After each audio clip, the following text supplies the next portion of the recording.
Hello, welcome to market discussion of the day. Today, April 9, 2026. Thursday ആണ്, election day ആണ്. So എല്ലാവരും വീട്ടിൽ വോട്ടൊക്കെ ചെയ്യാനായിട്ട് വന്നിരിപ്പുണ്ട് അല്ലേ. സോ ബേസിക്കലി മാർക്കറ്റ് ഡിസ്കഷനിലോട്ട് പോകുന്നതിന് മുന്നേ ആയിട്ട് നമ്മളുടെ പുതിയ ബാച്ച് ഫ്രീ ആയിട്ട് ഫോറക്സ് ട്രേഡിംഗ് പഠിപ്പിക്കുന്ന ബാച്ച് മിക്കവാറും അടുത്ത തിങ്കളാഴ്ച ആയിരിക്കത്തില്ല, അതിൻ്റെ അടുത്ത ആഴ്ച ആയിരിക്കും സ്റ്റാർട്ട് ചെയ്യുന്നത്. ഓക്കെ, ഏപ്രിൽ 20 ആയിരിക്കും അടുത്ത ബാച്ച് സ്റ്റാർട്ട് ചെയ്യുന്നത്. വിഷു ഒക്കെ കാരണം നമ്മൾ ഒരാഴ്ച നീട്ടി വെക്കാനായിട്ട് തീരുമാനിച്ചു. ഓക്കെ, സോ ഫ്രീ ആയിട്ട് ഫോറക്സ് ട്രേഡിംഗ് പഠിക്കണം എന്നുള്ള എല്ലാ ആൾക്കാർക്കും എൻ്റെ ഡിസ്ക്രിപ്ഷൻ ബോക്സിൽ നമ്പർ ഉണ്ടാവും. എനിക്ക് മെസ്സേജ് അയച്ചു കഴിഞ്ഞാൽ ബാക്കി കാര്യങ്ങൾ ഞാൻ കോർഡിനേറ്റ് ചെയ്യുന്നതായിരിക്കും. 7 ദിവസത്തെ ക്ലാസ് ആയിരിക്കും. വളരെ ബേസിക് ലെവലിൽ ഒരു ബിഗിനേഴ്സിന് മനസ്സിലാവാൻ പറ്റുന്ന എല്ലാ കാര്യങ്ങളും ഉൾപ്പെടുത്തിക്കൊണ്ടായിരിക്കും നമ്മുടെ ക്ലാസ്സസ് നടക്കുന്നത്. ഓക്കെ, സോ ഫ്രീ ആയിട്ട് ഫോറക്സ് ട്രേഡിംഗ് പഠിക്കണം എന്നുള്ള ആൾക്കാർക്ക് എൻ്റെ ഡിസ്ക്രിപ്ഷൻ ബോക്സിൽ നമ്പർ ഉണ്ടാവും. എനിക്ക് മെസ്സേജ് അയക്കുക. എനിക്കുള്ള റിക്വസ്റ്റ് എന്താ വെച്ചാൽ രാത്രി 8:30 മണിക്കായിരിക്കും ക്ലാസ്. ഈ 8:30 മണിക്കുള്ള ക്ലാസ്സിൽ അറ്റൻഡ് ചെയ്യാൻ പറ്റും എന്നുറപ്പുള്ള ആൾക്കാർ മാത്രം മെസ്സേജ് അയക്കുക എന്നുള്ളത് എൻ്റെ റിക്വസ്റ്റ് മാത്രമാണ്. Okay, so coming to market discussion, coming to fundamental side. So നമുക്കറിയാം ഇന്നലെ ഒരു സീസ് ഫയർ നടന്നിട്ടുണ്ടായിരുന്നു. ഇന്നലെ രാവിലെ ഇന്ത്യൻ ടൈമിംഗ് 5:30 മണി, US ടൈമിംഗ് 8 മണിക്ക് ഇറാനെ ഇല്ലാതാക്കും എന്ന് പറഞ്ഞ് പ്രസിഡൻറ്റ് പെട്ടെന്ന് പാകിസ്ഥാനിൽ നിന്ന് എന്തോ ഒരു സംഭവം വന്നെന്നോ അങ്ങനെയൊക്കെ പറഞ്ഞിട്ട് എന്ത് സംഭവിച്ചു, അവിടെ ഒരു സീസ് ഫയർ കൊണ്ടുവന്നു. ഓക്കെ, സോ ബേസിക്കലി ആ സീസ് ഫയർ കൊണ്ടുവന്നതിന് ശേഷം ഒരു 2 വീക്ക് സീസ് ഫയർ ആണ്.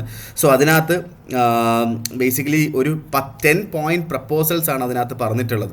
ഓക്കെ, സോ അതിനകത്ത് നമ്മുടെ സ്ട്രെയിറ്റ് ഓഫ് ഹോർമസ് എന്ന് പറയുന്ന കടൽപ്പാത റീഓപ്പൺ ചെയ്യണം എന്നുള്ളൊരു കാര്യവും പറഞ്ഞിട്ടുണ്ട്. സോ അതിനെ ബേസ് ചെയ്തിട്ടാണല്ലോ ഈ ഒരു പ്രശ്നം വന്നിട്ടുള്ളത് അല്ലേ. സോ അത് റീഓപ്പൺ ആയിട്ടുണ്ട്, ഈ ഒരു 2 വീക്കിലത്തേക്ക് റീഓപ്പൺ ആയിട്ടുണ്ട് എന്നുള്ളൊരു കാര്യമാണ് പ്രസിഡന്റ് ട്രംപ് പറഞ്ഞത്. പക്ഷേ അത് ഇപ്പോഴും അടഞ്ഞു കിടക്കുന്നുണ്ട് എന്നുള്ളൊരു കാര്യം നമ്മൾ ക്ലിയർ ആയിട്ട് മനസ്സിലാക്കുക. ഓക്കെ, സോ ആ ഒരു എന്താ പറയുക, ഈ ഒരു സംഭവത്തിലൂടെ എവിടെ ഒരു പ്രത്യേകിച്ചൊരു മാറ്റമൊന്നും ഈ സ്ട്രെയിറ്റ് ഓഫ് ഹോർമസ് എന്ന് പറയുന്ന സംഭവത്തിനകത്ത് ഉണ്ടായിട്ടില്ല. അതിപ്പോഴും അടച്ചു കിടക്കുകയാണ് എന്നുള്ളൊരു റിസ്കി ഫാക്ടർ തന്നെയാണ്.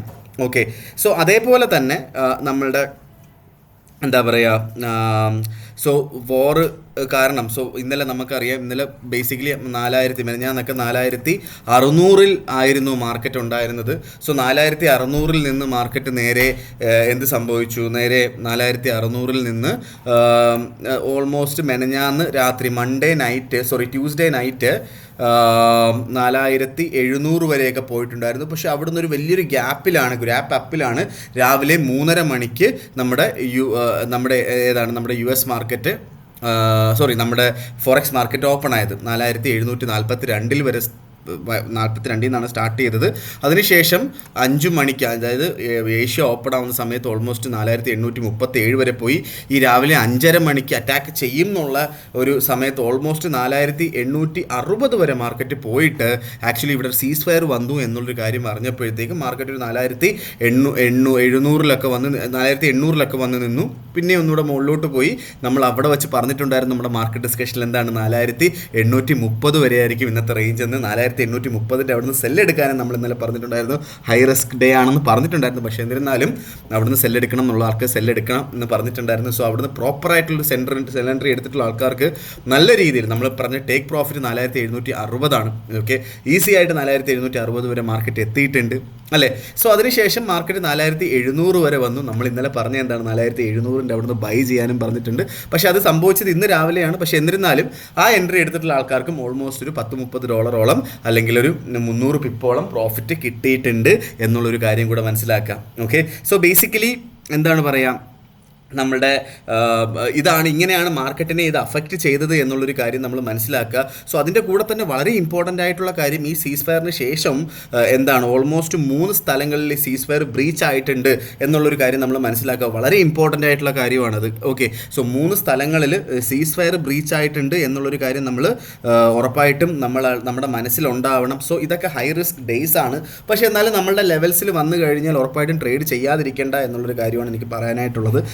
അതേപോലെ ഷിപ്പുകൾ സ്റ്റക്കാണ്, സ്ട്രെയിറ്റ് ഓഫ് ഹോർമസിൽ ഷിപ്പുകൾ സ്റ്റക്കാണ് എന്നുള്ളൊരു കാര്യം മനസ്സിലാക്കുക. സോ മെനഞ്ഞാന്ന് 4600 നിന്നൊക്കെ ബൈ ചെയ്തിട്ടുള്ള ആൾക്കാരൊക്കെ എന്ത് ചെയ്യാണ്, ഇപ്പം പ്രോഫിറ്റ് ബുക്ക് ചെയ്തുകൊണ്ടിരിക്കുകയാണ് എന്നുള്ളൊരു കാര്യം കൂടെ നമ്മൾ മനസ്സിലാക്കി വേണം നമ്മൾ ട്രേഡ് എടുത്ത് പോകാനായിട്ട്.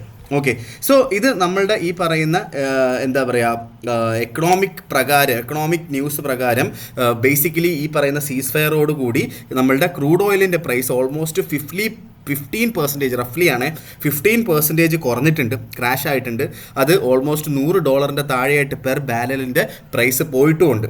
ഓക്കെ, സോ അതിലൂടെ എന്ത് സംഭവിച്ചു എന്ന് പറഞ്ഞു കഴിഞ്ഞാൽ, സോ നേരത്തെ ഓയിലിൻ്റെ പ്രൈസ് കൂടുതലായതുകൊണ്ട് തന്നെ ഇൻഫ്ലേഷൻ കൂടുതലായിരുന്നു. സോ ഓയിലിൻ്റെ പ്രൈസ് ക്രാഷ് ആയതിലൂടെ ഇൻഫ്ലേഷൻ ഒരു കൂൾ ഡൗൺ ആകുന്ന സിറ്റുവേഷനിലോട്ട് മാർക്കറ്റ് പോകും എന്നുള്ള ഒരു അവസ്ഥയിൽ ആക്ച്വലി ഫെഡ് എന്ത് ചെയ്തു, ഫെഡ് ഇൻട്രസ്റ്റ് റേറ്റ് കുറയ്ക്കാനായിട്ടുള്ള ഒരു പോസിബിലിറ്റി ഉണ്ട്, ഇൻട്രസ്റ്റ് റേറ്റ് കുറയ്ക്കാനായിട്ടൊരു പോസിബിലിറ്റി ഉണ്ട് എന്നുള്ള അനുമാനത്തിൽ ആക്ച്വലി ആൾക്കാർ ഗോൾഡ് എന്ത് ചെയ്തു, ഗോൾഡ് അത്യാവശ്യം നല്ല മുകളിൽ 4700 മുകളിലൊക്കെ ആയിരുന്നു ഇന്നലെ രാത്രി വരെ നിന്നുകൊണ്ടിരുന്നത്. 4800 മുകളിൽ തന്നെയായിരുന്നു, 4880 4780 ആ ഒരു റേഞ്ചിലൊക്കെ ഒരു സപ്പോർട്ട് പിടിച്ച് നിൽക്കുകയായിരുന്നു. പക്ഷേ ഇന്നലെ രാത്രിയിൽ നമുക്കൊരു ന്യൂസ് ഉണ്ടായിരുന്നു. നമ്മൾ ഇന്നലെയും പറഞ്ഞിട്ടുണ്ടായിരുന്നു, ആ ന്യൂസിനെ കുറിച്ച് നമ്മൾ ഡീറ്റെയിൽ ആയിട്ട് പറഞ്ഞിട്ടുണ്ടായിരുന്നു അല്ലേ. നമ്മളുടെ എക്കണോമിക് കലണ്ടർ എടുത്ത് നോക്കാം. ഫോറക്സ് ഫാക്ടറി നോക്കുമ്പോൾ ഇന്നലെ രാത്രി 11:30 മണിക്കായിരുന്നു ആ ന്യൂസ് എന്നാണ് എൻ്റെ ഒരു വിശ്വാസം. ഓക്കെ, സോ ഇന്നലെ രാത്രി 11:30 മണിക്ക് FOMC മിനിറ്റ്സ് മീറ്റിംഗ് ഉണ്ടായിരുന്നു. ഓക്കെ, സോ ഈ FOMC മിനിറ്റ്സ് മീറ്റിങ്ങിനകത്ത് എന്താണ് സംഭവിച്ചതെന്ന് വെച്ച് കഴിഞ്ഞാൽ, many Fed officials still fear that inflation is too high and mentioned interest rate hike might still be necessary if the economy doesn't cool down.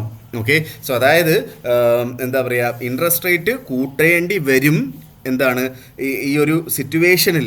Okay, so നമുക്കറിയാം fed reserve കഴിഞ്ഞ ആഴ്ച നമ്മുടെ പവലിൻ്റെ സ്പീച്ചിനകത്ത് പുള്ളിക്കാരൻ പറഞ്ഞു ഇതിന് എക്കണോമിക്ക് വേണ്ടി കൂട്ടേണ്ട ആവശ്യമില്ല എന്ന് പവൽ പറഞ്ഞിട്ടുണ്ടെങ്കിലും മെനി ഒഫീഷ്യൽസ് ഇപ്പോഴും അവർക്ക് പേടിയുണ്ട്, ഇൻട്രസ്റ്റ് റേറ്റ് കൂട്ടിയില്ല എങ്കിൽ എക്കണോമിക്ക് അത് നല്ല രീതിയിൽ അഫക്റ്റ് ചെയ്യില്ല എന്നുള്ളൊരു കാര്യം. അതുകൊണ്ടിട്ട് തന്നെ ഇൻട്രസ്റ്റ് റേറ്റ് കൂട്ടണം എന്നുള്ളതാണ് കൂടുതൽ ആൾക്കാർ പറയുന്നത് എന്നുള്ളതാണ് ഇന്നലത്തെ FOMC മീറ്റിങ്ങിൽ നിന്ന് നമുക്ക് മനസ്സിലാക്കേണ്ടത്. ഓക്കെ, സോ അത് ബേസിക്കലി ഗോൾഡിനെ വീണ്ടും ഗോൾഡിനെ വീണ്ടും ആ ഒരു ന്യൂസിന് ശേഷമാണ് ഗോൾഡ് വീണ്ടും താഴോട്ട് പോയത്, ഇൻട്രസ്റ്റ് റേറ്റ് കൂട്ടും എന്നുള്ളൊരു കാര്യത്തിനകത്ത്. Okay, so gold interest rate കൂട്ടും എന്നുള്ള ന്യൂസുകൾ വന്നു കഴിഞ്ഞാൽ ഗോൾഡിനെ അത് താഴോട്ട് വലിച്ച് മാർക്കറ്റ് ഇന്ന് അത്യാവശ്യം വലിയൊരു ക്രാഷ് തന്നെയാണ് നമ്മൾ രാവിലെ കണ്ടത് എന്നുള്ളൊരു കാര്യം നമ്മൾ മനസ്സിലാക്കുക. ഓക്കെ അല്ലേ. സോ നമ്മൾ ഗോൾഡിൻ്റെ ചാർട്ട് എടുത്തു കഴിഞ്ഞാൽ ഇന്ന് രാവിലെ നമ്മൾ സ്റ്റാർട്ട് ചെയ്ത് കഴിഞ്ഞാൽ ഇന്നലെ രാത്രി അവസാനിച്ചതോ 4000 ഈ ഒരു ന്യൂസിനൊക്കെ ശേഷം ന്യൂസൊക്കെ 4760 ലെവലിലൊക്കെ നിൽക്കുകയായിരുന്നു മാർക്കറ്റ്. സോ അവിടെ നിന്നാണ് ന്യൂസിന് ശേഷം മാർക്കറ്റ് താഴോട്ട് പോയി 4700 അവിടെയൊക്കെ ഇങ്ങനെ കിടന്ന് കളിച്ചുകൊണ്ടിരിക്കുകയാണ് ഇപ്പം. ഓക്കെ, സോ ബേസിക്കലി ഇതാണ് ഫണ്ടമെൻ്റൽ സൈഡിൽ നിന്ന് നമ്മൾ മനസ്സിലാക്കേണ്ട കാര്യം. സോ ഗോൾഡ് ബേസിക്കലി ഇവിടെ സംഭവിച്ചുകൊണ്ടിരിക്കുന്നത് ഫണ്ടമെൻ്റൽസ് ആയിട്ടുള്ള ന്യൂസുകൾ വളരെ ഇമ്പോർട്ടൻ്റ് ആണ് എന്ന് മനസ്സിലാക്കുക. ഞാൻ എപ്പോഴും പറയാറുള്ള കാര്യം, അത് ആ ഒരു സമയത്ത് മാറി നിൽക്കുക. ഓക്കെ, ആ ഒരു സമയത്തിന് ശേഷം മാർക്കറ്റിനെ അത് അഫക്റ്റ് ചെയ്തിട്ടുണ്ട്. ഇന്നലെ ഒരു FOMC ന്യൂസ് ഉണ്ടെന്നുള്ള കാര്യം പോലും ഇന്നലെ ഞാൻ പറഞ്ഞിട്ടുണ്ടായിരുന്നു, ആ സമയത്ത് മാറി നിൽക്കണം എന്ന് ഞാൻ പറഞ്ഞിട്ടുണ്ടായിരുന്നു. പക്ഷേ പല ആൾക്കാരും അത് വളരെ ഇമ്പോർട്ടൻ്റ് ആയിട്ടുള്ളൊരു കാര്യമാണ് എന്ന് അറിയാത്ത ആൾക്കാർ വീണ്ടും ട്രേഡ് ചെയ്ത് വീണ്ടും ബൈ പൊസിഷൻസ് ഹോൾഡ് ചെയ്ത് വലിയ ലോസുകളിലോട്ട് പോയിക്കൊണ്ടിരിക്കുകയാണ്. സോ ഇങ്ങനത്തുള്ള ന്യൂസുകൾ നമ്മൾ അപ്ഡേറ്റഡ് ആയിട്ടിരിക്കുക, കാരണം അത് ഡയറക്റ്റ്ലി നമ്മളുടെ മാർക്കറ്റിനെ അഫക്റ്റ് ചെയ്യും. സോ ആ ന്യൂസ് വന്നതിന് ശേഷം അറ്റ്ലീസ്റ്റ് ഒരു മാർക്കറ്റ് സെഷൻ. ഓക്കെ, ഇന്നലെ രാത്രി 11:30 ന്യൂസ് വന്നു. സോ ഇന്ന് രാവിലെ നമ്മുടെ ഏഷ്യൻ മാർക്കറ്റ് ഓപ്പൺ ആയതിനു ശേഷം നമുക്ക് ട്രേഡ് ചെയ്താൽ പോരെ, അല്ലെങ്കിൽ ഒരു യൂറോപ്പ് മാർക്കറ്റിൽ ഓപ്പൺ ആയതിനു ശേഷം മാർക്കറ്റിൻ്റെ കണ്ടീഷൻ മനസ്സിലാക്കിയതിന് ശേഷം നമുക്ക് ട്രേഡ് ചെയ്താൽ പോരെ, അതല്ലേ സേഫ്. ഇന്ന് നമുക്ക് യൂറോപ്പ് മാർക്കറ്റ് ടൈമിങ്ങിൽ നമുക്ക് ഈ ഒരു ന്യൂസ് വലിയ രീതിയിൽ അഫക്റ്റ് ചെയ്യത്തില്ലായിരിക്കും. ഓക്കെ, പക്ഷേ ഇതിൻ്റെ ഇടയ്ക്കൂടെ എന്തെങ്കിലും വേറെ ന്യൂസുകൾ ഇറാനിൽ നിന്നും US നിന്നൊക്കെ ഉണ്ടായിക്കഴിഞ്ഞാൽ ഉറപ്പായിട്ടും വലിയ രീതിയിലുള്ള മൂവ്മെൻറ്റ് ഉണ്ടാവും. ഓക്കെ, സോ ബേസിക്കലി നമ്മളുടെ ഗോൾഡിൻ്റെ എഫക്റ്റ് എനിക്ക് പറയാനായിട്ടുള്ള എന്താ വെച്ചാൽ ഓയിൽ ക്രാഷ് ഉണ്ടായി, അതിലൂടെ ഗോൾഡ് മുകളിലോട്ട് പോയി. ഓക്കെ, അതേപോലെ FOMC മിനിറ്റ്സിനകത്ത് ഇതേപോലെ ഫെഡ് ഇൻട്രസ്റ്റ് റേറ്റ് കൂട്ടാനായിട്ടുള്ള പോസിബിലിറ്റി ഉണ്ടെന്ന് പറയുന്നതിലൂടെ ഗോൾഡ് താഴോട്ടും പോയി എന്നുള്ളൊരു കാര്യം മനസ്സിലാക്കാം. ഓക്കെ, സോ ഇതൊക്കെയാണ് എനിക്ക് ഇന്നത്തെ ദിവസത്തെ നമ്മൾ ഇമ്പോർട്ടൻ്റ് ആയിട്ട് ഇന്നലെ നടന്നിട്ടുള്ള കാര്യങ്ങൾ. വേറെ ഒരു ഇക്കണോമിക് കലണ്ടർ ബേസ് ചെയ്തിട്ടുള്ള ന്യൂസുകളൂടെ ഞാൻ ജസ്റ്റ് ഒന്ന് ഓടിച്ചു പോകാം. ഇന്ന് എന്തൊക്കെയാണ് ഇമ്പോർട്ടൻറ്റ് ന്യൂസുകൾ ഉള്ളതെന്നൊക്കെ നോക്കാം നമുക്ക്. ഓക്കെ, രാവിലെ ഇനിയിപ്പം വളരെ ഇമ്പോർട്ടൻ്റ് ആയിട്ട് നമ്മൾ നോക്കേണ്ടത് യൂറോ സോണിൽ നിന്ന് ആക്ച്വലി ഇന്നലത്തെ ന്യൂസാണ്. ഓക്കെ, സോ നമുക്ക് 6 മണിക്ക് കോർ PCE പ്രൈസ് ഇൻഡെക്സ് ഉണ്ട്. ഓക്കെ, ഫൈനൽ GDP ഉണ്ട് വൈകുന്നേരം 6 മണിക്ക്. ഓക്കെ, അൺഎംപ്ലോയ്മെൻറ്റ് ക്ലെയിം എല്ലാ വ്യാഴാഴ്ചയും വരുന്ന അൺഎംപ്ലോയ്മെൻറ്റ് ക്ലെയിം വരുന്നുണ്ട്. ഓക്കെ, സോ ഇത് മൂന്നുമാണ് ആക്ച്വലി മൂന്ന് വളരെ ഇമ്പോർട്ടൻ്റ് ആയിട്ടുള്ള ന്യൂസുകൾ നമ്മൾ കൺസിഡർ ചെയ്യേണ്ടത്. ഓക്കെ, സോ ഇത് പ്രത്യേകിച്ച് അൺഎംപ്ലോയ്മെൻറ്റ് ക്ലെയിമിൻ്റെ ന്യൂസൊക്കെ നമ്മളൊന്ന് കെയർഫുൾ ആയിരിക്കണം. അതിന് മുന്നേ ആയിട്ട് മാർക്കറ്റിൽ നിന്ന് മാറി നിൽക്കണം എന്ന് ഞാൻ പറയത്തില്ല, പക്ഷേ സ്റ്റോപ്പ് ലോസുകൾ ഇടണം എന്നുള്ളൊരു കാര്യം നിർബന്ധമായിട്ടും പാലിച്ചു പോവുക എന്നുള്ളൊരു കാര്യം കൂടെ ഞാൻ എടുത്ത് ഓർമ്മിപ്പിച്ച് പോവുകയാണ്. Okay, so coming to market discussion, coming to technical side. So technical സൈഡിലോട്ട് പോകുന്നതിന് മുന്നേ ആയിട്ട് നമ്മളുടെ എന്താ പറയുക, നമ്മുടെ ബ്രോക്കർ സ്റ്റാർ ട്രേഡർ എന്ന് പറയുന്ന ബ്രോക്കറാണ് ഇപ്പോഴും നമ്മളുടെ ആ ഒരു 50+20 എന്ന് പറയുന്ന ഓഫർ കിടപ്പുണ്ട്. ഫസ്റ്റ് ഡെപ്പോസിറ്റിന് 50% ബോണസും സബ്സിക്വൻറ്റ് ഡെപ്പോസിറ്റ് 20% ബോണസുമാണ് കമ്പനി കൊടുക്കുന്നത്. യൂറോപ്യൻ ക്ലയൻസ് ആണെന്നുണ്ടെങ്കിൽ 100% ബോണസ് കമ്പനി കൊടുക്കുന്നുണ്ട്. അതിൻ്റെ കൂടെ 20% ബോണസ് സബ്സിക്വൻറ്റ് ഡെപ്പോസിറ്റിനും കൊടുക്കുന്നുണ്ട്. സോ ഈ സ്റ്റാർ ട്രേഡറിനെ കുറിച്ച് നിങ്ങൾക്ക് അറിയാമെങ്കിൽ നിങ്ങൾ നമ്മുടെ സ്റ്റാറിൻ്റെ ഇതിനകത്തോട്ട് പോയി കഴിഞ്ഞാൽ ഉറപ്പായിട്ടും ആ കമ്പനിയുടെ റെഗുലേഷൻസിനെ കുറിച്ചെല്ലാം നോക്കുക. ഓക്കെ, റെഗുലേഷൻ പ്രോപ്പറാണോ എന്നുള്ള കാര്യം നോക്കുക. CMA റെഗുലേഷൻ ഉണ്ട്, ഓസ്ട്രേലിയ ബേസ് ചെയ്തിട്ടുള്ള ASICയുടെ റെഗുലേഷൻ, FCA FSCSൻ്റെ റെഗുലേഷൻ, അങ്ങനെ ഒരുപാട് റെഗുലേഷൻ ഉള്ളൊരു കമ്പനിയാണ്. അതിൻ്റെ കൂടെ തന്നെ നമ്മുടെ ക്രിക്കറ്റ് വേൾഡ് കപ്പിൽ നമ്മുടെ UAE ടീമിനെ സ്പോൺസർ ചെയ്തിട്ടുള്ള ഒരു കമ്പനിയാണ്. NBA സ്പോൺസർ ചെയ്യുന്നുണ്ട്. അങ്ങനെ ഒരുപാട് സ്പോൺസർഷിപ്പുകളൊക്കെ ചെയ്യുന്നൊരു കമ്പനിയാണ്. നിങ്ങൾക്ക് സ്റ്റാർ ട്രേഡറിൽ അക്കൗണ്ട് വേണമെന്നുണ്ടെങ്കിൽ എൻ്റെ ഡിസ്ക്രിപ്ഷൻ ബോക്സിൽ എൻ്റെ ലിങ്ക് കൊടുത്തിട്ടുണ്ട്. UAE കസ്റ്റമേഴ്സിന് പ്രത്യേക ലിങ്കാണ്, അത് നോക്കി തന്നെ എടുക്കുക. അതിനുശേഷം നിങ്ങൾ എന്നെ ഡയറക്റ്റ്ലി കോൺടാക്ട് ചെയ്താൽ ഞാൻ നിങ്ങൾ ഡയറക്റ്റ്ലി ഒരു ബിസിനസ് ഡെവലപ്മെൻറ്റ് മാനേജറായിട്ട് ആക്ട് ചെയ്യുകയും ചെയ്യും എന്നുള്ളൊരു കാര്യം കൂടെ ഞാൻ എടുത്ത് ഓർമ്മിപ്പിച്ചു പോവാണ്. അല്ലെങ്കിൽ എൻ്റെ ഡിസ്ക്രിപ്ഷൻ ബോക്സിലെ നമ്പറിൽ എനിക്ക് മെസ്സേജ് അയച്ചു കഴിഞ്ഞാൽ ഞാൻ ലിങ്കും ഞാൻ നിങ്ങൾക്ക് തരുന്നതായിരിക്കും. അല്ലെങ്കിൽ ഞാനത് നിങ്ങൾക്ക് ഡൗട്ട് ഉണ്ടെങ്കിൽ നമുക്ക് ഡയറക്റ്റ്ലി അത് രജിസ്ട്രേഷൻ ചെയ്ത് പോവുകയും ചെയ്യാം. ഓക്കെ, സോ ഇന്നത്തെ നമുക്ക് റേഞ്ചിലോട്ട് പോവാം. ഓക്കെ, ഇന്നത്തെ ടെക്നിക്കൽ റേഞ്ചിലോട്ടും ടെക്നിക്കൽ ഓപ്പർച്യൂണിറ്റീസിലോട്ടും നമുക്ക് പോവാം. സോ ഫസ്റ്റ് ഓഫ് ഓൾ നമ്മളുടെ ഇന്ന് നമുക്ക് ഗോൾഡിൽ നിന്ന് തന്നെ തുടങ്ങാം. ഇന്നലെ നമ്മൾ ഗോൾഡിൽ നിന്നാണ് തുടങ്ങിയത്. ഇന്നത്തെ ഗോൾഡിൻ്റെ എക്സ്പെക്റ്റഡ് റേഞ്ച് എന്ന് പറയുന്നത് 4680 to 4830 ആണ് ഇന്നത്തെ എക്സ്പെക്റ്റഡ് റേഞ്ച് എന്ന് പറയുന്നത്. അത് US മാർക്കറ്റ് ഓപ്പണിങ്ങിന് ശേഷം എന്താണെന്ന് എനിക്കറിയില്ല. 4680 to 4830. ഓക്കെ, സോ ബേസിക്കലി ഇപ്പോഴത്തെ കറണ്ട് പ്രൈസ് നമ്മൾ നോക്കുകയാണെങ്കിൽ 4718 നിൽക്കുന്നു. ഓക്കെ, സോ ബേസിക്കലി നമുക്ക് ഇന്നത്തെ ഗോൾഡിൻ്റെ ഓപ്പർച്യൂണിറ്റീസ് നമ്മൾ എടുത്തു കഴിഞ്ഞാൽ നമുക്ക് രണ്ട് ഓപ്പർച്യൂണിറ്റിയാണ് എനിക്ക് പറയാനായിട്ടുള്ളത്. ഗോൾഡ് അപ്പ് ട്രെൻഡാണ്. ഓക്കെ, സോ എന്താ പറയുക, ട്രെൻഡ് അപ്പാണ് എന്നുള്ളൊരു കാര്യമാണ് എനിക്ക് പറയാനായിട്ടുള്ളത്. ബേസിക്കലി നമ്മുടെ യൂറോപ്പ് സെഷനും 4700 മുകളിൽ തന്നെ സസ്റ്റെയിൻ ചെയ്യുകയാണ് എങ്കിൽ ഓക്കെ, നമുക്ക് 4700 എന്ന് പറയുന്നത് ഒരു സപ്പോർട്ടായിട്ട് എടുത്ത് നമുക്ക് അവിടുന്ന് ബൈ ചെയ്ത് പോകുന്നതായിരിക്കും ബെറ്റർ ആയിട്ടുള്ളൊരു ഓപ്പർച്യൂണിറ്റി എന്ന് പറഞ്ഞു കഴിഞ്ഞാൽ. സോ 4700 അവിടുന്ന് ബൈ ചെയ്യുന്ന ആൾക്കാർ 4700 അവിടെ ബൈ ചെയ്യുന്ന ആൾക്കാർ 4680 താഴെയായിട്ട് സ്റ്റോപ്പ് ലോസ് വെക്കേണ്ടതായിട്ടിരിക്കുന്നു. ഓക്കെ, സ്റ്റോപ്പ് ലോസ് വെക്കണം. അതേപോലെ തന്നെ 4700 താഴെയായിട്ട് 1 അവർ ക്യാൻഡിൽ എപ്പോഴെങ്കിലുമൊക്കെ സ്റ്റാർട്ട് ചെയ്താൽ സോ ട്രേഡ് പിന്നെ സെല്ല് ചെയ്യണമെന്ന് ഞാൻ പറയത്തില്ല, പക്ഷേ ബൈ ചെയ്യാതിരിക്കുക. That is an indication that market will be going down. ആ ഒരു കാര്യം നമ്മൾ മനസ്സിലാക്കിയിരിക്കുക. ഓക്കെ, സോ 4700 മുകളിലായിട്ട് നമ്മുടെ 10:30 ക്യാൻഡിലും 11:30 മണിക്കുള്ള ക്യാൻഡിലും യൂറോപ്പ് ഓപ്പണിങ്ങിനും 4700 മുകളിലാണ് എങ്കിൽ നമുക്ക് അവിടുന്ന് ബൈ ചെയ്ത് സ്റ്റാർട്ട് ചെയ്യാം. പക്ഷേ ഇന്നത്തെ ദിവസങ്ങളിലൊക്കെ ഹൈ റിസ്ക് ഡേ ആയിട്ട് തന്നെ കൺസിഡർ ചെയ്യുക. കാരണം ഇന്നലെ നമ്മളുടെ എന്താ പറയുക, സീസ് ഫയർ ഉണ്ടായിട്ടുണ്ടായിരുന്നു. പക്ഷേ 3 സ്ഥലങ്ങളിൽ സീസ് ഫയർ ബ്രീച്ച് ആയിട്ടുണ്ടായിരുന്നു. അതേപോലെ സ്ട്രെയിറ്റ് ഓഫ് ഹോർമസിലൂടെ ഷിപ്പുകൾ കടത്തി വിടുന്നതുമില്ല. ഈ ഒരു സിറ്റുവേഷനിൽ നമ്മൾ എന്ത് ചെയ്യണം, നമ്മൾ കുറച്ചുകൂടെ കെയർഫുൾ ആയിട്ടിരിക്കണം. സ്റ്റോപ്പ് ലോസുകൾ ഇടണം. അതേപോലെ നമ്മൾ നോർമലി ട്രേഡ് ചെയ്യാറുള്ള ലോട്ട് സൈസ് എത്രയാണോ ആ ലോട്ട് സൈസിൻ്റെ പകുതി ഇട്ട് ട്രേഡ് ചെയ്യണം എന്നുള്ളതാണ് എനിക്ക് നിങ്ങൾക്ക് പറഞ്ഞു തരാനായിട്ടുള്ള കാര്യം എന്ന് പറഞ്ഞു കഴിഞ്ഞാൽ. ഓക്കെ, സോ 4700 നിന്ന് ബൈ ചെയ്യുന്ന ആൾക്കാർ 4680 താഴെയായിട്ട് സ്റ്റോപ്പ് ലോസ് വെക്കണം. ഓക്കെ, ഫസ്റ്റ് ടേക്ക് പ്രോഫിറ്റ് 4730 ഉറപ്പായിട്ട് ഒരു റെസിസ്റ്റൻസ് ആയിട്ട് ആക്ട് ചെയ്യും. അവിടുന്ന് വേണമെങ്കിലും നിങ്ങൾക്ക് പ്രോഫിറ്റ് എടുത്ത് മാറുകയും ചെയ്യാം എന്നുള്ളൊരു കാര്യം കൂടെ ഞാൻ എടുത്ത് പറഞ്ഞു പോവുകയാണ്. സോ ഇല്ലാത്ത പക്ഷം 4730 മുകളിലായിട്ട് 1 അവർ ക്യാൻഡിൽ സ്റ്റാർട്ട് ചെയ്ത് അവിടെ സസ്റ്റെയിൻ ചെയ്ത് കഴിഞ്ഞാൽ 4730 മുകളിലായിട്ട് വേണമെങ്കിലും നമുക്ക് ബൈ ചെയ്ത് മുന്നോട്ട് പോകാം. അങ്ങനെ ബൈ ചെയ്യുന്ന ആൾക്കാർ 4705 താഴെയായിട്ട് സ്റ്റോപ്പ് ലോസ് വെക്കണം. അത് നിർബന്ധമായിട്ടും വെച്ച് പോവുകയും ചെയ്യണം. ഓക്കെ, സോ 4705 താഴെയല്ല 4700 താഴെയായിട്ടൊക്കെ നമ്മൾ സ്റ്റോപ്പ് ലോസ് വെക്കുന്നതായിരിക്കും കുറച്ചുകൂടെ ബെറ്റർ ആയിട്ടുള്ള ഒരു സ്റ്റോപ്പ് ലോസ് എന്നുള്ളൊരു കാര്യം കൂടെ ഞാൻ എടുത്ത് പറഞ്ഞു പോവുകയാണ്. അപ്പോൾ സോ ഈ രണ്ട് ഓപ്പർച്യൂണിറ്റീസാണ് എനിക്ക് പറയാനായിട്ടുള്ളത്. 4680 താഴെയായിട്ട് മാർക്കറ്റ് ഓപ്പൺ ചെയ്ത് സസ്റ്റെയിൻ ചെയ്താൽ നമുക്ക് ഒന്ന് ചിന്തിക്കേണ്ടിയിരിക്കുന്നു. അവിടുന്ന് സെല്ല് ചെയ്യണമെന്ന് ഞാൻ പറയുന്നില്ല, പക്ഷേ ഒന്ന് വെയിറ്റ് ചെയ്തിട്ട് നമുക്ക് പിന്നീട് അനലൈസ് ചെയ്തതിന് ശേഷം ട്രേഡ് ചെയ്യുന്നതായിരിക്കും ബെറ്റർ. ഓക്കെ, സോ നേരെ നമ്മുടെ GBP USD പോവാം. GBP USD പോവാം. സോ GBP USD നമുക്കറിയാം ഇന്നലെ നമ്മൾ പറഞ്ഞിട്ടുണ്ടായിരുന്നു 1.3408 കറണ്ട് പ്രൈസ് നിൽക്കുന്നു. ഇന്നലെ 1.3500 അടുത്ത് വെച്ച് നമ്മൾ സെല്ല് ചെയ്യാൻ പറഞ്ഞിട്ടുണ്ടായിരുന്നു. കറക്റ്റായിട്ട് പ്രോപ്പറായിട്ട് അത് ആ ഒരു എൻട്രി പല ആൾക്കാർക്കും കിട്ടിയിട്ടുണ്ടായിരുന്നു. 1.3500 എന്ന് പറഞ്ഞാൽ 1.3500 എന്ന് പറയുന്ന ആ ലൈനിൽ വന്ന് നിൽക്കുകയൊന്നുമില്ല. സോ ഓൾമോസ്റ്റ് 1.3490 ആ റേഞ്ചിലോട്ടൊക്കെ വന്നിട്ടുണ്ടായിരുന്നു. ഓക്കെ, സോ അവിടുന്ന് ബൈ ചെയ്ത് സെല്ല് ചെയ്തുകൊണ്ട് സ്റ്റാർട്ട് ചെയ്തിട്ടുള്ള ആൾക്കാർക്കൊക്കെ ഓൾമോസ്റ്റ് ഒരു 100 പിപ്സിൻ്റെ മൂവ്മെൻറ്റ് GBPയിൽ തന്നെ കിട്ടിയിട്ടുണ്ട് എന്നുള്ളൊരു കാര്യമാണ് നമ്മൾ മനസ്സിലാക്കേണ്ടത്. ഓക്കെ, സോ ബേസിക്കലി എനിക്ക് പറയാനായിട്ടുള്ള കാര്യം എന്താ വെച്ചാൽ നമുക്ക് GBP ബേസിക്കലി ഇപ്പോൾ ഒരു അപ് ട്രെൻഡിൽ തന്നെയാണ് നിൽക്കുന്നത്. സോ നമുക്കൊരു റീടെസ്റ്റ് കിട്ടിക്കഴിഞ്ഞാൽ നമുക്കൊരു 1.3380 റേഞ്ചിലോട്ടൊക്കെ മാർക്കറ്റ് വന്നു കഴിഞ്ഞാൽ 1.3380 റേഞ്ചിലോട്ടൊക്കെ നമുക്ക് മാർക്കറ്റ് വന്നു കഴിഞ്ഞാൽ നമുക്ക് അവിടുന്ന് ഇവിടുന്ന് നമുക്കൊരു ബൈ എൻട്രി ഉണ്ടാവും. സോ ഇവിടെ നിന്നുള്ളൊരു പ്രോപ്പർ ബൈ എൻട്രി നമുക്ക് നല്ല രീതിയിലുള്ളൊരു പ്രോഫിറ്റ് നമുക്ക് കിട്ടും. 1.3340 താഴെയായിട്ട് സ്റ്റോപ്പ് ലോസ് വെക്കണം.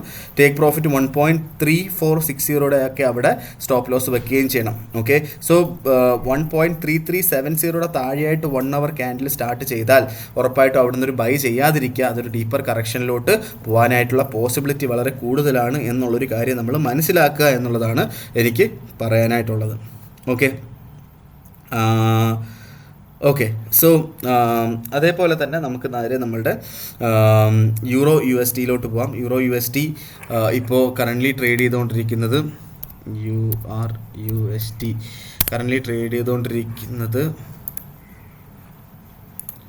യൂറോ USD ഇപ്പോൾ കറൻ്റ്ലി നിൽക്കുന്നത് 1.1669 നിൽക്കുന്നു. ഓക്കെ, സോ യൂറോ USDയെ കുറിച്ച് ഞാൻ പറയുകയാണെങ്കിൽ യൂറോ USD ഒരു ബൈ ഓപ്പർച്യൂണിറ്റി തന്നെയാണ്. അപ് ട്രെൻഡാണ് ആക്ച്വലി മാർക്കറ്റ്. ഓക്കെ, 1.1650 റേഞ്ചിലോട്ടൊക്കെ നമുക്ക് വേണമെങ്കിൽ ബൈ ചെയ്ത് മുന്നോട്ട് പോകാം. ഓക്കെ, 1.1650 അവിടുന്ന് ബൈ ചെയ്യുന്ന ആൾക്കാർ 1.1620 താഴെയായിട്ട് സ്റ്റോപ്പ് ലോസ് വെക്കണം. 1.1720 എവിടെയൊക്കെ നമുക്ക് ടേക്ക് പ്രോഫിറ്റ് വെച്ച് പോവുകയും ചെയ്യാം നമ്മുടെ യൂറോയുടെ കാര്യം പറഞ്ഞു കഴിഞ്ഞാൽ. ഓക്കെ, യൂറോ അപ് ട്രെൻഡ് തന്നെയാണ്. ഓക്കെ, സോ ഇതാണ് എനിക്ക് യൂറോയിൽ പറഞ്ഞു തരാനായിട്ടുള്ള ഒരു ഓപ്പർച്യൂണിറ്റി. സെൽ ഓപ്പർച്യൂണിറ്റി നമുക്ക് 1.1800 നമുക്ക് സെൽ ഓപ്പർച്യൂണിറ്റി ഉള്ളത്. ഓക്കെ, അവിടെയൊക്കെ ഇന്ന് പോകും എന്നുള്ള കാര്യം എനിക്കറിയില്ല. ഇന്നത്തെ യൂറോയുടെ റേഞ്ച് നമ്മൾ നോക്കിക്കഴിഞ്ഞാൽ 1.1610 to 1.1730 വരെയൊക്കെയാണ് ഇന്നത്തെ റേഞ്ച്. GBPയുടെ റേഞ്ച് ഞാൻ ഇന്ന് പറഞ്ഞില്ല. 1.3340 to 1.3480 അല്ലെങ്കിൽ 1.3500 വരെയൊക്കെയാണ് ഇന്നത്തെ GBPയുടെ റേഞ്ച്. നേരെ നമ്മൾ USD JPYയിലോട്ട് വരാം. USD JPYയിലോട്ട് വരുമ്പോൾ നമുക്ക് ഇന്നത്തെ റേഞ്ച് നമ്മൾ USD JPY നോക്കുകയാണെങ്കിൽ 157.50 to 159.40 ഇന്നത്തെ USD JPYയുടെ റേഞ്ച് എന്ന് പറഞ്ഞു കഴിഞ്ഞാൽ. സോ ഇന്നലെ നമ്മൾ USD JPYയിൽ 158 അവിടുന്ന് ബൈ ചെയ്യാനായിട്ട് പറഞ്ഞിട്ടുണ്ടായിരുന്നു. ആ ബൈ എൻട്രി എടുത്തിട്ടുള്ള എല്ലാ ആൾക്കാർക്കും ഓൾമോസ്റ്റ് മോർ ദാൻ 100 പിപ്സിൻ്റെ മുകളിലുള്ള പ്രോഫിറ്റ് കിട്ടിയിട്ടുണ്ട് എന്നുള്ളൊരു കാര്യം മനസ്സിലാക്കി പോവുക. ഓക്കെ, സോ USD JPY വീണ്ടും നമുക്ക് ഒരു ബെയറിഷ് മാർക്കറ്റാണ് കാണിക്കുന്നത്. 159 അവിടുന്ന് വേണമെങ്കിൽ സെല്ല് ചെയ്ത് മുന്നോട്ട് പോവാം. അങ്ങനെ സെല്ല് ചെയ്യുന്ന ആൾക്കാർ 159.35 അല്ലെങ്കിൽ 40 മുകളിലായിട്ട് സ്റ്റോപ്പ് ലോസ് വെക്കേണ്ടതായിട്ടിരിക്കുന്നു. ടേക്ക് പ്രോഫിറ്റ് നമുക്ക് 158 ലെവലിൽ നമുക്ക് ടേക്ക് പ്രോഫിറ്റ് വെച്ച് പോവുകയും ചെയ്യാം. ഓക്കെ, സോ ഇതൊക്കെയാണ് എനിക്ക് ഇന്നത്തെ ദിവസത്തെ മാർക്കറ്റ് ഡിസ്കഷനിൽ പറഞ്ഞു പോകാനായിട്ടുള്ള കാര്യങ്ങൾ. നമുക്ക് എന്താ പറയുക നമുക്ക് ഏറ്റവും ഇമ്പോർട്ടൻ്റ് ആയിട്ടുള്ള കാര്യം എന്താ വെച്ചാൽ ഗോൾഡിൽ ഇന്ന് പ്രത്യേകിച്ച് ട്രേഡ് ചെയ്യാൻ നേരത്ത് പകുതി ചെറിയ പൊസിഷൻസ് മാത്രം എടുക്കുക. ഒരു ലോട്ട് ചെയ്യുന്ന ആൾക്കാർ 0.5 മാത്രം ലോട്ട് സൈസ് എടുക്കുക എന്നുള്ളൊരു കാര്യം കൂടെ ഞാൻ എടുത്ത് പറഞ്ഞു പോവുകയാണ്. ഓക്കെ, കാരണം ഹൈ റിസ്ക് ഡേ ആണ്. അതേപോലെ തന്നെ ഇന്നലെ PSTയിൽ ഉണ്ടായതിനകത്ത് പല സ്ട്രേറ്റ് ഓഫ് ഹോർമസ് തുറന്നിട്ടില്ല. അതേപോലെ തന്നെ നമ്മളുടെ 3 സ്ഥലങ്ങളിൽ ഈ പറയുന്ന സീസ്ഫെയർ ബ്രീച്ച് ആയിട്ടുണ്ട് എന്നുള്ളൊരു കാര്യം മനസ്സിലാക്കിയിട്ട് വേണം നമ്മൾ ട്രേഡിലോട്ട് ഇറങ്ങാനായിട്ട്. അപ്ഡേറ്റഡ് ആയിട്ടിരിക്കുക ന്യൂസുകൾക്ക് എന്നുള്ളൊരു കാര്യം കൂടെ ഞാൻ എടുത്ത് ഓർമ്മിപ്പിച്ചുകൊണ്ട്, അതേപോലെ തന്നെ ഈ പറയുന്ന ഫോറക്സ് ട്രേഡിംഗ് ക്ലാസ്സുകൾ നിങ്ങളുടെ ഫ്രണ്ട്സിനോ ഫാമിലിക്കോ ഒക്കെ ഫ്രീ ആയിട്ട് പഠിക്കണം എന്നുണ്ടെങ്കിൽ നിങ്ങളത് എന്താ പറയുക അവരുടെ അടുത്ത് എൻ്റെ വീഡിയോ അയച്ചു കൊടുക്കുക, അവരുടെ അടുത്ത് പറഞ്ഞു കൊടുക്കുക എന്നൊക്കെയുള്ളൊരു കാര്യമാണ് എനിക്ക് പറയാനായിട്ടുള്ളത്. ഓക്കെ, സോ എനിവേയ്സ് നമുക്ക് ഇന്നത്തെ ദിവസത്തെ മാർക്കറ്റ് ഡിസ്കഷൻ ഇതോടെ കൺക്ലൂഡ് ചെയ്യാം. ഓക്കെ, എല്ലാവരും പ്രോപ്പറായിട്ട് ഇലക്ഷൻ വോട്ട് ചെയ്യാം. ഓക്കെ, വെറുതെ കണ്ണും പൂട്ടി നിങ്ങളുടെ വീട്ടുകാർ ഇന്ന ആർക്കാണ് വോട്ട് ചെയ്യുന്നത് എന്ന് പറഞ്ഞ് വോട്ട് ചെയ്യാതെ നിങ്ങളുടേതായ രീതിയിൽ ചിന്തിച്ച് ഒരാൾക്ക് വോട്ട് ചെയ്യണം എന്ന് പറഞ്ഞുകൊണ്ട് ഞാൻ ഇന്നത്തെ ദിവസത്തെ മാർക്കറ്റ് ഡിസ്കഷൻ കൺക്ലൂഡ് ചെയ്യാണ്. മാർക്കറ്റ് ഡിസ്കഷനായിട്ട് നമ്മൾ നാളെ കാണുന്നത് വരെ എല്ലാവർക്കും ഗുഡ് ബൈ.